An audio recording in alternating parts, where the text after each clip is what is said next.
road, same old place you always used to go when you were younger. Or speeding through a 50 song like your dad before you didn't even notice. The old man with the silver hair sitting in his rocking chair, soon you'll be there. Although it's easy to remember, it's as easy to forget that it leaves you feeling down and filled with some regrets. All this trick of the memory, we'll call them good old days. Although sweet in the moment, it's poison for you.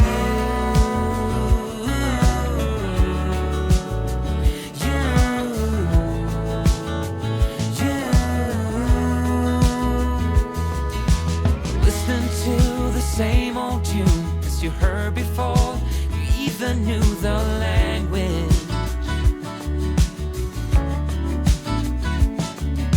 With every line it brought you back to where the summer never ended. Guys, I've had so many people send me emails asking me where I stand when it comes to Israel and Hamas, Israel and Iran, Russia and Ukraine. And I think these people are trying to get me to support one or the other so they can entrap me somehow, maybe. I mean, I don't know what's going on there, why I've gotten so many emails. It could be the feds. I mean, who knows what's going on at this point? It's difficult to say. But it's definitely strange and how many emails that I have gotten asking me pretty much the same identical question. Who do you support? Israel or Hamas? Do you stand with Israel?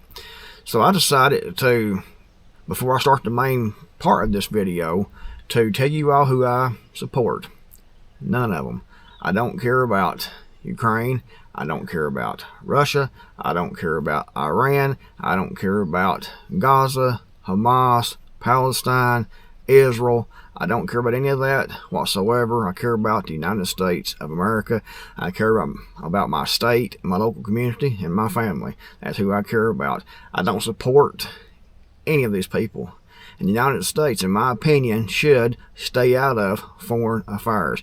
We should worry about our own here in this country, what's going on here, our own borders, our own safety, our own security. But that isn't going to happen because of the bigs are getting richer. I think it was Gerald Celente that said the bigs. I think that's where that came from, the bigs, talking about the big shots. They're getting richer, and that's why they support this and that and something else. But personally, I don't support any of it. I worry about the United States, my state, Tennessee, my county, my family, my friends, and that's it. I don't care about any of this other stuff. I don't support any of this other stuff. I don't stand with anyone besides my family. Now, this country is in huge trouble, and every day I wake up, usually the first thing that hits my mind is the downfall of this country. And I'm thinking, what's going to happen today? What next? And it seems like every day something else is happening that is detrimental to this country. And it's definitely not letting up. It's getting worse. And I can look back, and I often do, look back and think, when I was growing up, how things were. Things were completely different. Even the people were different. People acted differently. People thought differently. Even the sky looked different when I was growing up. It was more blue. Now it's more of a gray colored sky. We had butterflies all over the place. Very seldom even see one nowadays. We had all kinds of beautiful things, it seemed, when I was a kid growing up.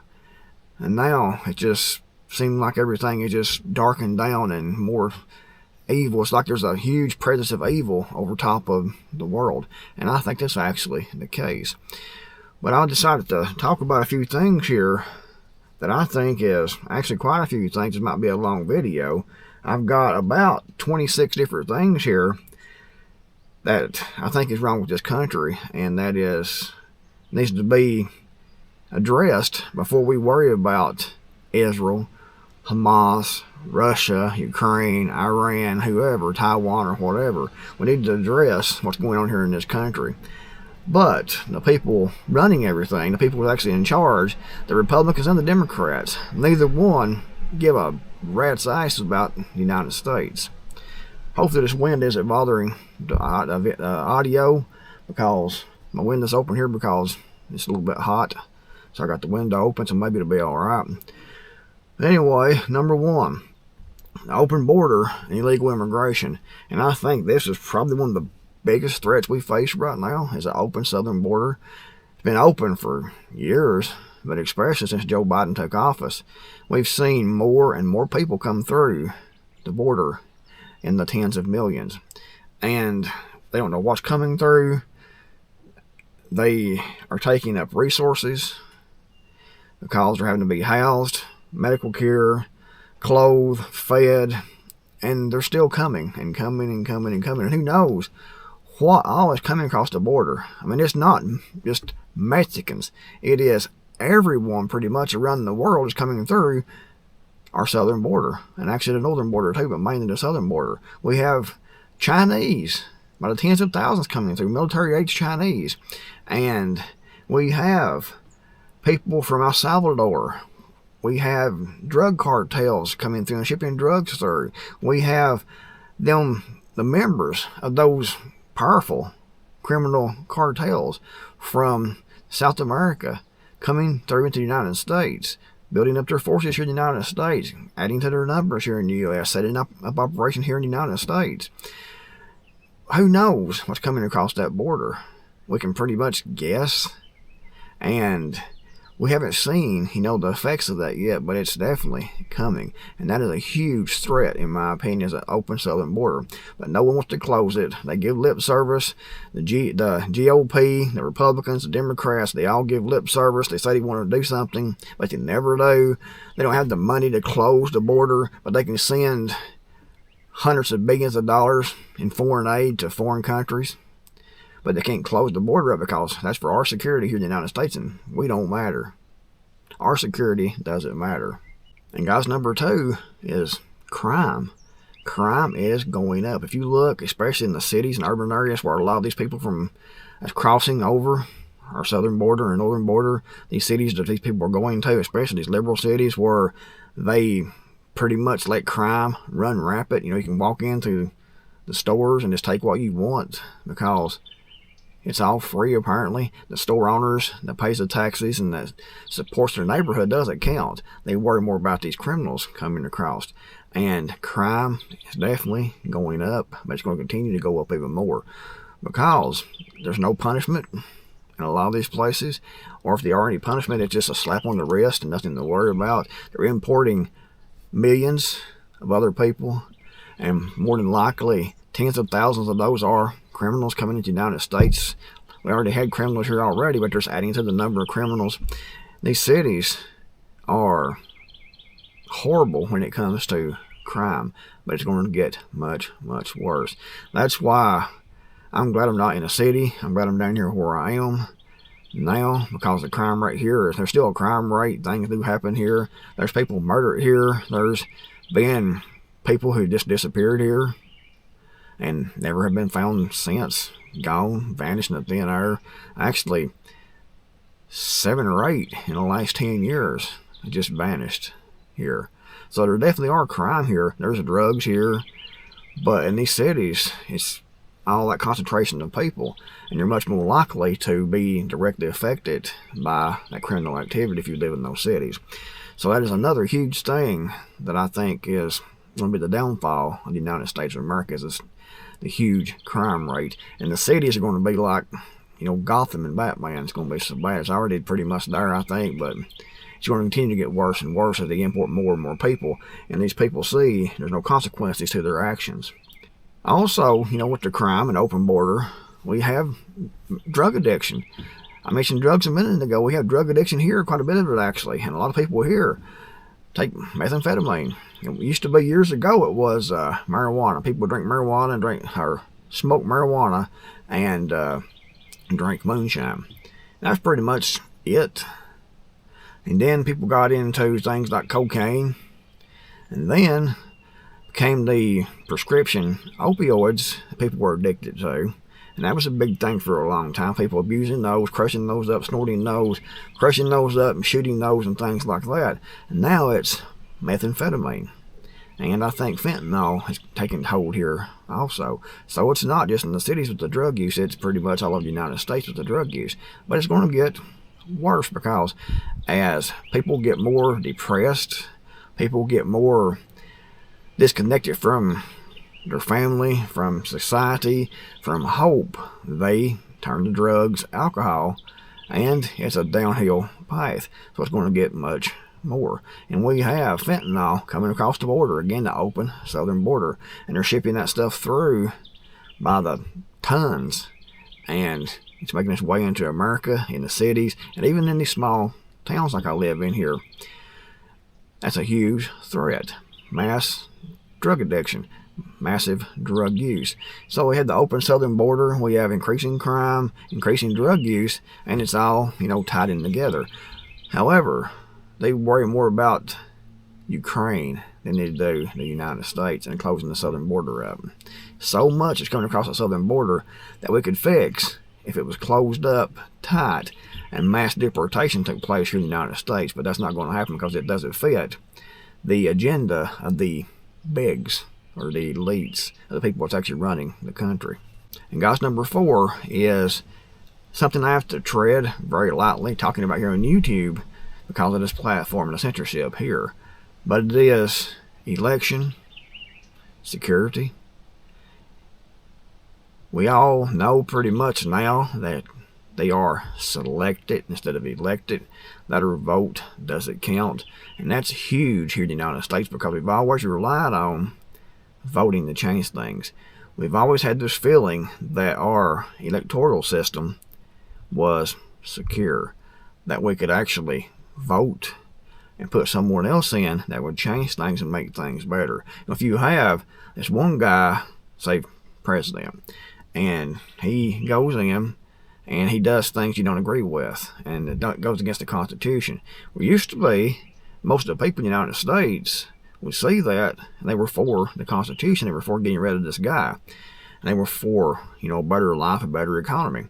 So when it came time to vote, they would vote and possibly vote someone else in, take this guy's place, that would hopefully do better. They seldom ever did.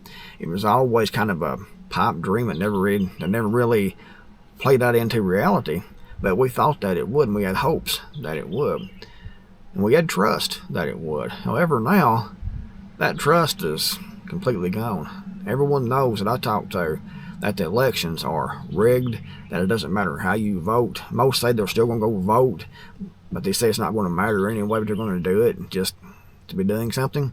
But they have no faith in it whatsoever. And to be honest about it, I don't either, because we see how things are ran. We see that our vote doesn't count. That should be obvious at this point.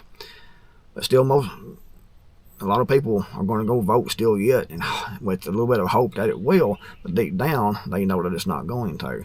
So that is a huge problem when the democratic process doesn't work and everyone has lost faith in that. And guys, number 5 is the fact that the schools are indoctrinating the children. They get them young, teach them all the woke agenda, teach them all the white man bad, all the gay and transgender agendas, teach them that the federal government has all power. We have to trust the government. The government can do what they want to. We have no rights. That's pretty much the message that they teach in the schools now. They don't teach the things like they did when I was in school. They don't focus on how to write in cursive. They don't focus on how to do things like fill out a check, to be able to do math, to be able to read and write and do English and teach social studies and science and things like that. They spend a lot of their time on this woke agenda for the state, for the bigs, the powers that be, because they know if they get these kids young that they can mold these kids in what they want. And these kids very quickly become adults.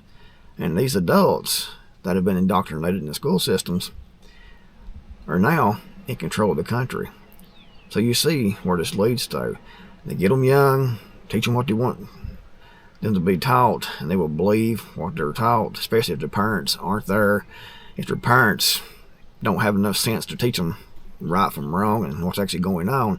And definitely is a huge problem, because these kids grow up to be the leaders of the country, grow up to be teachers. They grow up to work in hospitals, to work in schools, to work in police departments and things, but they still have this woke ideology that they were taught in school, and it's implanted in their brain. And that's one reason I think now we're seeing all this stuff we're seeing the change towards socialism and communism, because that's what's been taught in school. And the kids that have been taught that a couple of decades ago are now still being taught that, but it's coming out now in the adults. I think that's part of what we're seeing with the policies and the way people are thinking now, wanting socialism, wanting communism, hating freedom, hating the Constitution, hating white folks, because it's been taught to them. They've learned this in school, especially in the colleges, but they're starting younger and younger and younger teaching this woke doctrine, and it definitely spreads out, like a cancer. It starts out small, but it keeps growing and growing and growing with tentacles everywhere. And next thing you know, it's full-blown stage 4 cancer, and that's where we're at now, I think, with all this woke agenda, and mainly because of the indoctrination in the public school systems. And guys, number 6 is weaponization of the court system, of the justice system. There is no justice system in the United States. It's all pretty much rigged, but it can definitely be turned against whoever they want to turn it against. Look what happened to Alex Jones. It came out now that the CIA and FBI were working to take down Alex Jones, to shut Alex Jones up. The courts, if you look at his case, he wasn't even allowed to testify in his own behalf. He wasn't allowed to show evidence. When he walked in, he was guilty. You look at Donald Trump. As you all know, I'm not a huge Donald Trump fan either. I don't really support any of these people, including Donald Trump. However, if you look at what they're doing to him in the court system, you can see it's been weaponized to bring him down, to occupy his time, to have something to talk about in the media, to demonize him more in the media. So it's been weaponized. So you can't trust, the legal system, the court system, because it's been weaponized. They've turned this toward the population, and instead of trying to get justice, they use it to get revenge. They use it for their political ambitions, their political goals. So the justice system is pretty much shot in this country, just like the electoral system is, unfortunately. And next, we have this huge debt. I've talked about this before. We have so much debt in this country, it is crazy. And we can still find money through debt to send billions in foreign aid to Israel, to Ukraine, to Taiwan, to pretty much everyone. But it's all created through debt. We have, right now, almost $34 trillion in debt in the United States officially. Unfunded liabilities is well over $100 trillion. Over $1 trillion in credit card debt. If you take all the debt in the United States from the government, from the states, from the federal government, from the state governments, the local governments, from just the people, this country has so much debt. And how long, can you keep going just living on debt? And they keep printing and printing and printing and punching numbers into computers to make more currency. And that's why we're seeing the inflation. It can't keep on. It's going to crash. The economy is going to crash. And all the stuff I talked about in this video thus far, and what I'm going to talk about after this point, is all going to be manifested even more when the economy crashes. because they're going to have more crime, more murder, more drugs, more open border. It's going to be a domino effect. It's going to increase. It's going to be more of a snowball effect. When it starts, it's going to pick up steam and get larger and larger and larger when the economy and the dollar crashes. Crime is going to be out of control. It's out of control now, but you haven't seen nothing yet. When the economy crashes, you're going to see crime that you wouldn't dream would be possible in the United States, in my opinion. Home invasions, robberies, theft. When that dollar crashes, people are going to be more and more desperate. People get more and more desperate. They resort to criminal activities. They resort to crime. Crime's already going up, but like I said, it's going to get worse. The border's going to remain open. People are going to still be coming across the border. More criminals, more crime. It's not going to be safe pretty much anywhere, including out here in the rural areas where I live at. Debt. Massive debt. And no one tries to rein it in. No one tries to pay it off. No one tries to balance a budget. It's just spend, spend, spend. And it doesn't matter if it's Republicans or Democrats. It's all spend, spend, spend. And they're trying to crash it, in my opinion, because they want to bring it down. They want people in poverty. They want people desperate. And that's part of the Great Reset agenda, in my opinion, because they know when that dollar crashes, it's going to cause everything else to increase also, all the bad to increase also. And the people will be begging for the federal government to come in and save us. And the way they're going to save us is going to be a digital currency, pretty much martial law, suspension of any rights whatsoever. We have the illusion of rights now to pretty much suspend it after 9/11, but it's getting worse and worse. And during this Great Reset, they're going to reset the currency. That's what the economy, the expanding is all about, and crashing the economy, because they want to get rid of the dollar. And when it crashes, they can say it's not stable because it won't be. It better be their fault. We have to reset the system with this new digital currency, this central bank digital currencies, controlled by power-hungry tyrants.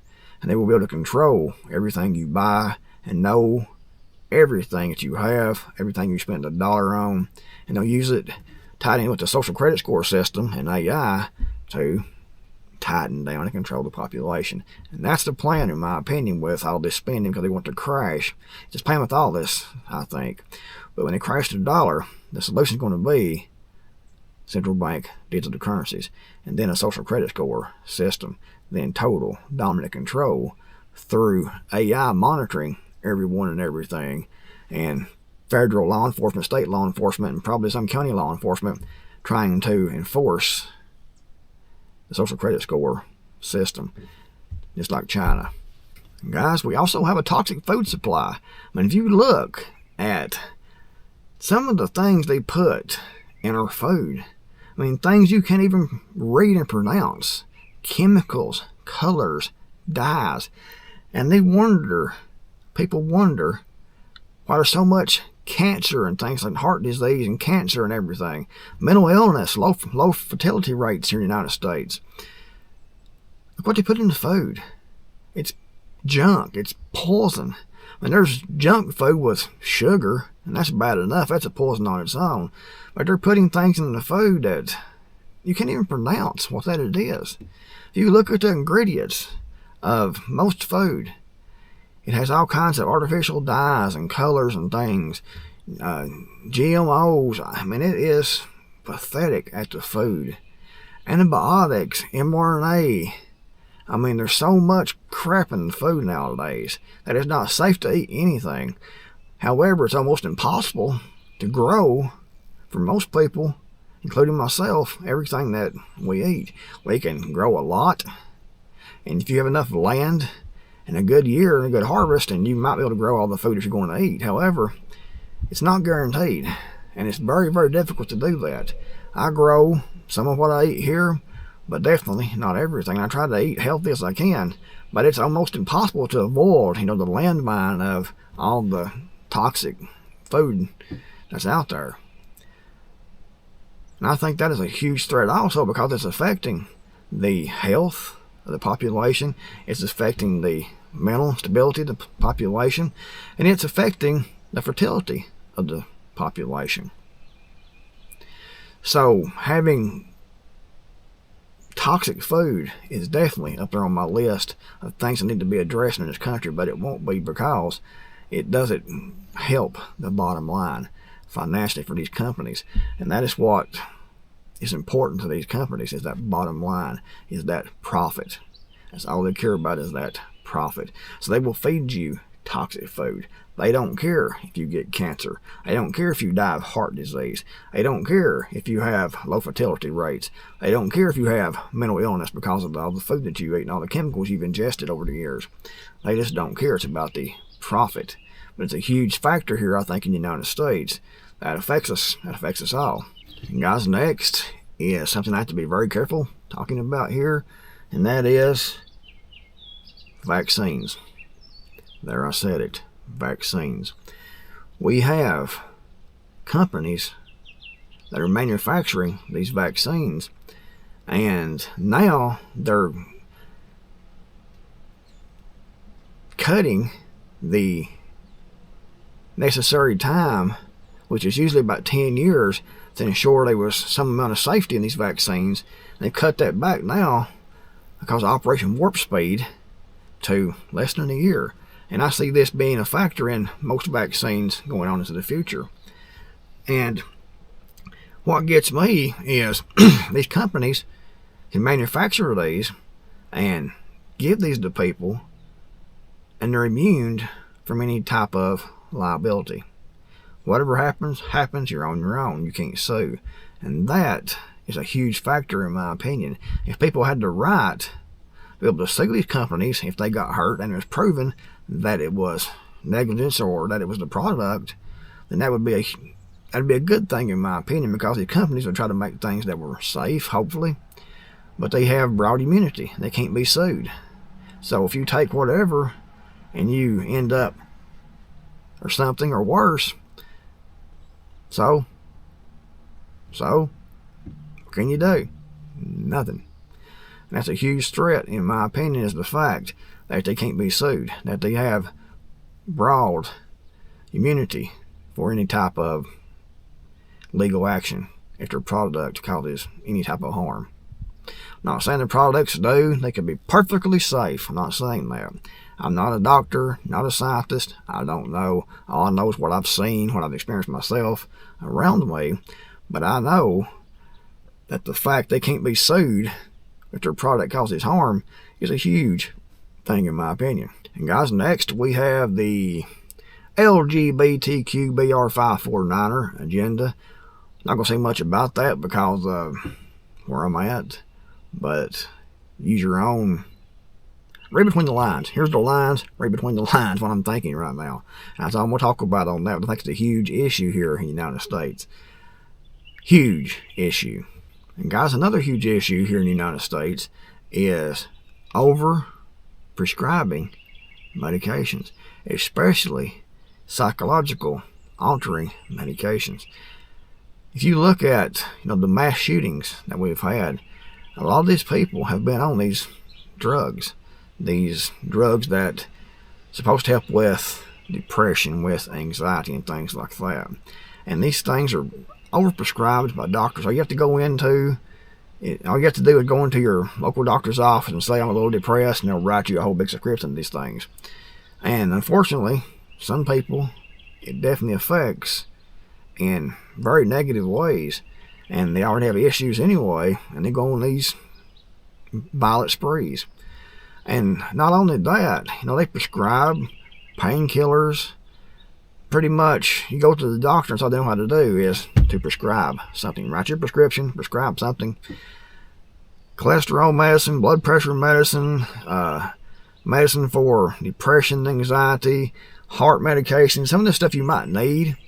But they prescribe this stuff like it is Tic Tacs. You go in, they write your prescription for pretty much anything, and send you out the door. Next. And it has to have, a lot of negative health factors. It has to be connected with all that. I mean, all those drugs. And if you have, I think it was your typical 65-year-old. Typical 65-year-old here in the United States is on 6 or more prescription drugs. So you take all that cocktail of prescription drugs, mixing them together, who knows what that's going to cause? Is it going to cause cancer, heart disease, stroke? I mean, what's it going to cause? All those drugs mixing together. They will have these drug trials where they will test the safety of one drug, supposedly. And they don't never test, as far as I know, all the possible combinations. If you have 6, 7 different drugs that you're giving a person, they don't know how they're going to interact with each other, what kind of health issues it's going to cause, what kind of mental issues it's going to cause. I mean, they don't know, but they just hand it out like Tic Tacs. And it should be, United States is one of the most drugged, as far as my research has shown, one of the most drugged populations in the world. But we're still the sickest. So that tells you right there that all these drugs that they're prescribing isn't making us more healthy. Think about that. Think about that. All these drugs, and look at people's health. Toxic food, drugs, just like a toxic combination of food and drugs and the air we breathe and everything all the time, over and over and over again. It's a toxic cocktail. I'm surprised anyone is still alive and walking around, to be honest about it, with everything going on. Look what we have in the drinking water and the food. And like I said, all the different drugs and things and what they're spraying in the air. I mean, it's just a constant cocktail of poison we're taking into our bodies. I'm surprised anyone's still alive, but no wonder there's so many health issues in the United States, so many mental issues in the United States. And it's a huge issue, but no one wants to address it because it doesn't increase the bottom line, the profits for the bigs, the people who control the world.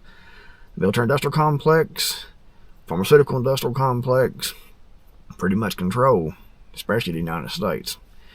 So that's why we never get nothing done, about things like that, because it doesn't increase their bottom line and their profits. That's all they care about. And then, guys, we have reverse racism. We see it all the time. They're teaching it in the schools. Like I said, if you are like this guy, pale as a sheet, white as a ghost, then you're already labeled as being racist somehow because you're white, by being a bigot, by having white privilege, when it's all nonsense.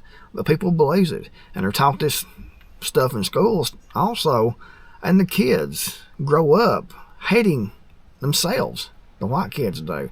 They hate themselves because they're white, and they feel like they've done something wrong because they've been told that over and over and over again while they're in school, and by a lot of their parents also anymore, because the parents have been taught the same nonsense. So just by being white, you're deemed a racist, a bigot, having white privilege. And it's even that way with the government. I mean, the government seems to support that agenda also. If you watch television, especially commercials, and you see a commercial come on, and they're always trying to teach a message, trying to sway public opinion. It may be subtle in these commercials and television shows, but it's definitely there.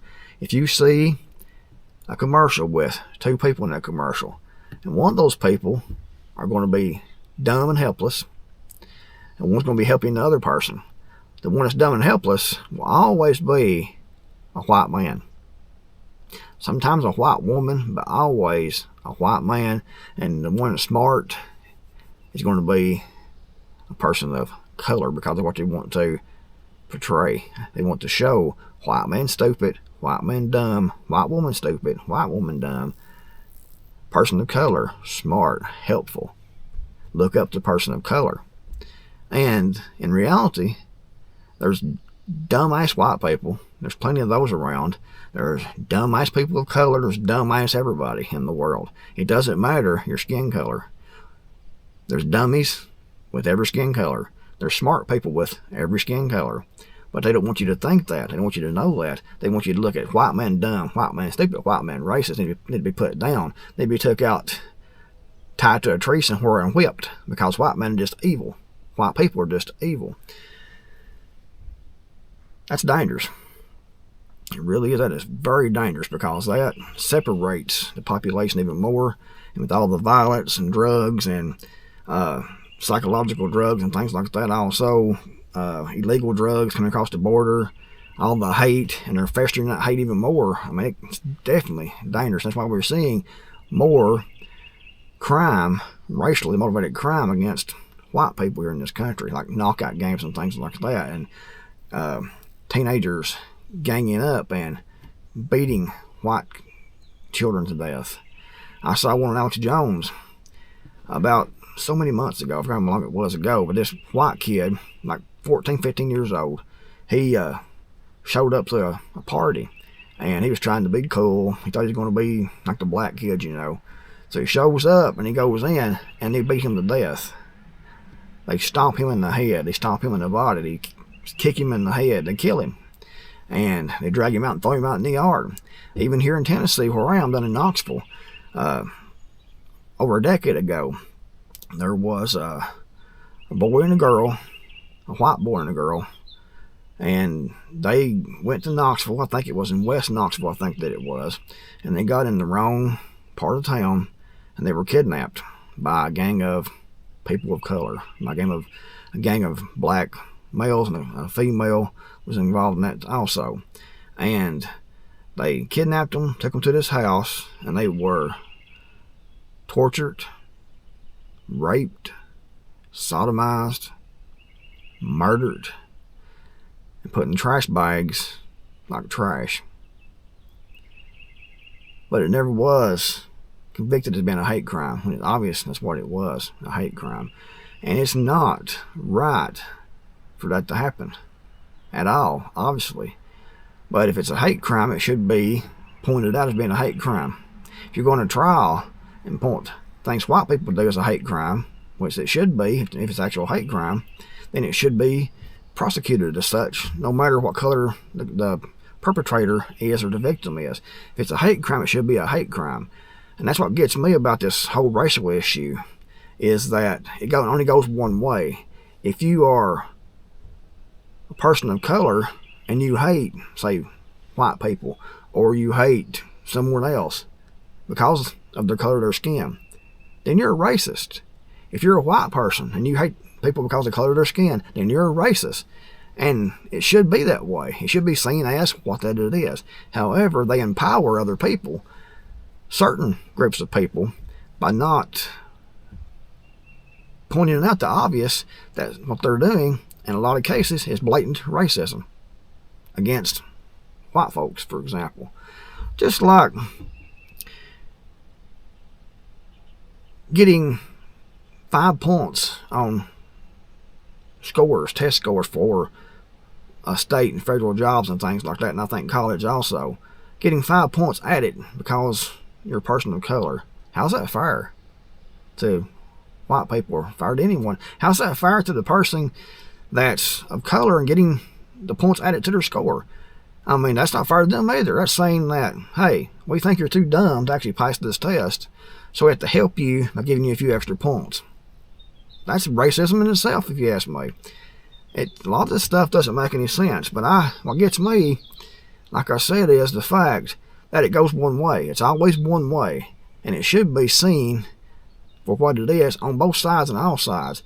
But by not doing that, it empowers these other people and causes other people to actually think certain things and to hate other people to be more empowered by a corrupt criminal justice system to victimize or try to victimize these other people, because these other people are now seen as being somehow bad, like the Jews were in Nazi Germany. It's kind of the same thing, in my opinion anyways. And guys, we also have moral decay in this country. You know, used to be, there's always been immoral people, there's always been people doing things that they should not be doing. However, now it's like it's celebrated. The more sin that people do, the more evil, the more immorality that people show in public. It's like it's encouraged. And that encouragement causes more of this immorality that we're seeing. It used to be a man would find a woman, and he would talk to that woman. They would talk. They would decide that they like each other, maybe. They would go on some dates. They would get to know each other better. And then they would have kids. And well, they would get married. Then they would have kids. I'm jumping ahead here. They would get married. They would get a home. They would start a family. They would pretty much stay together and support each other. And now we have people that are married going to swingers parties, going to orgies, and all kinds of things going on now. People, any type of immorality, sin, people are doing, it's being embraced, and it's becoming more and more commonplace. I mean, just look online. If you look online and YouTube, for example, or Facebook or TikTok, especially these short videos, these women are doing some of they're showing their rear ends. And you know, I've seen things that's popped up, and I've been like, what are you showing me this for? I mean, I love women. I'm not going to lie, but I don't want to see women degrading themselves that way. I want a decent woman. I don't want something that goes online and makes videos with see-through dresses on, with no panties on, and having a light behind them between their legs to show, you know, what they have hanging down. And you're looking at that, it pops up, and you're saying, what's going on here anyway? And then all of a sudden you see, you know, the stuff hanging down there. And they it's difficult to say some of this stuff because it's so crazy what we see now. The pornography, I mean, and it's right on YouTube, a lot of it is. Pretty much right out in your face, pornography of women, it's mostly women, females, showing their rear end. We have Pornhub, we have all kinds of magazines. I don't know what kind of magazines they are anymore. I've heard of Pornhub through, I think it was Joe Rogan was talking about it with a lady on Pornhub. She talking about, the lady was on Joe Rogan's show, and she was talking about Pornhub and talking about the immorality there and how it was affecting people's minds and things like that, and how they have underage girls on there and things like that being filmed and stuff, and how Pornhub didn't care, and how these people had trouble getting their videos taken down that had been uploaded to Pornhub. I mean, all kinds of immorality. We have all kinds of LGBTQ, BR549er stuff going on. A lot of children coming across the border that just disappeared, and you know, more than likely, it's sex slavery or ritualistic sacrifice, in my opinion, is going on with those disappearing children, mainly. Slavery and things like that, probably also. I mean, who knows what's going on, but there's been, I forget how many children has disappeared, they can't account for in the United States, and they all just vanished and gone. What happened? Where are they at? No one seems to care. All we care about is Israel, Ukraine, Taiwan, Russia, Germany, whatever, besides what's happening here. Focused on everything else besides what's happening here. And it should be the opposite. It should be focused on what's happening here and not worry about everyone else. Everyone else fix themselves and figure it out their own selves, but we don't do that here. We send billions, hundreds of billions to everyone else and worry about their borders and things. But here, it just appears a shit show and getting a lot worse. But immorality is definitely a huge issue, in my opinion. And guys, I had about 10 more topics to cover in this video, but I'm already going on an hour long in this video right now. I'm at 47 minutes and 16 seconds right now. So I'm going to talk about one more thing, and that is the media, the fake news. It's controlled by the government, by the CIA. I'm talking about Fox News also, CNN, MSNBC.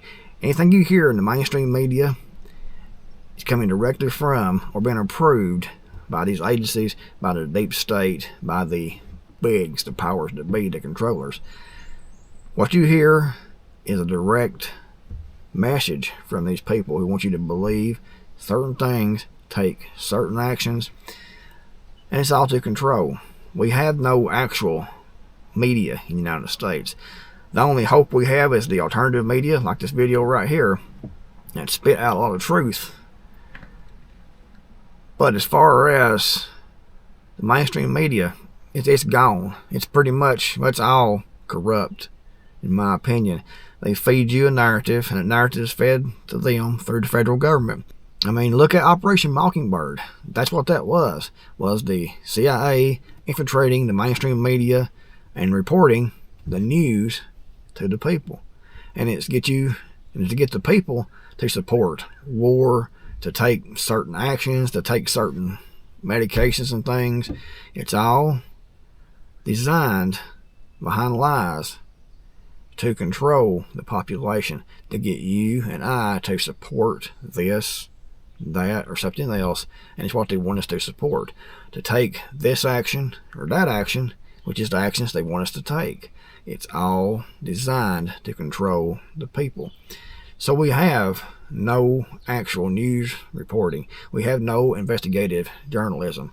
We have no truth whatsoever in the United States. It's all federal propaganda fed directly to the people through the news media, the newspapers, television, on the internet. It's all fed to us by the powers that be to get us to think and do certain things, take certain actions, and to support their agendas, unfortunately. And they are wanting to close down any type of dissenting voices like this YouTube channel.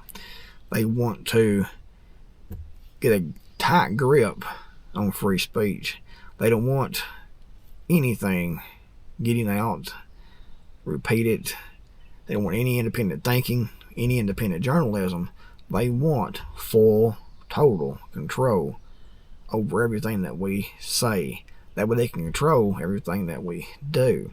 And when they get this currency collapse they've been working on, and they get this digital currency as their fix to fix this economic collapse and currency collapse we're going to have, then they will be able to use that and social credit score system to shut everyone up.